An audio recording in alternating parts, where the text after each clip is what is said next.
ẹ wá gbọ́ bí Wasiu Ayinde ṣe fún àwọn ọlọ́tẹ̀ ní ìdáhùn tó gbóná. Ó lóun ní ẹ̀tọ́ sí ipò Awujale. Ẹ̀yin èèyàn wa, nínú fọ́nrán yìí Wasiu sọ̀rọ̀. Ó fọ̀rọ̀ lẹ̀ fún gbogbo àwọn tó fẹ́ dènà dé tí wọn ò fẹ́ kó jọba, àwọn tó sọ wípé kò tán mọ́ Ìjẹ̀bú Òde rárá.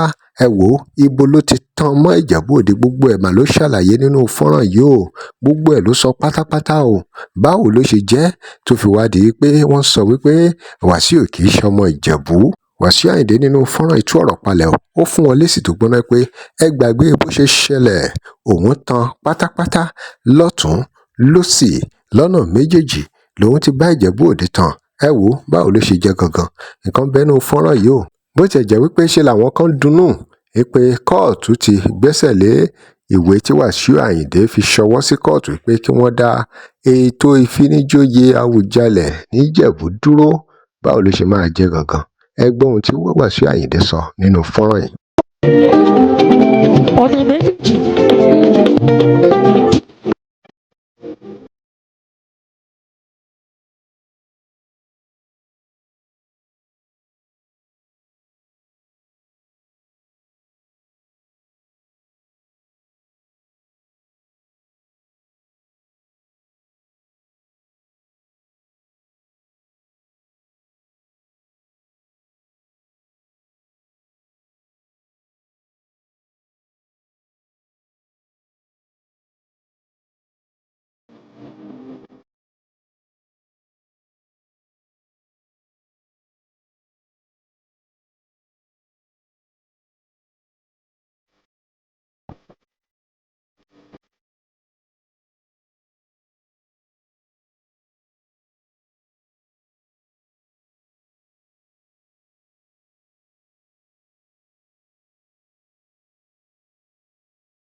Ọ̀rọ̀ rèé o ẹ̀yin èèyàn wa, báwo ló ṣe rí lọ́dọ̀ yín? Kí lẹ rí sí gbogbo ọ̀rọ̀ yìí?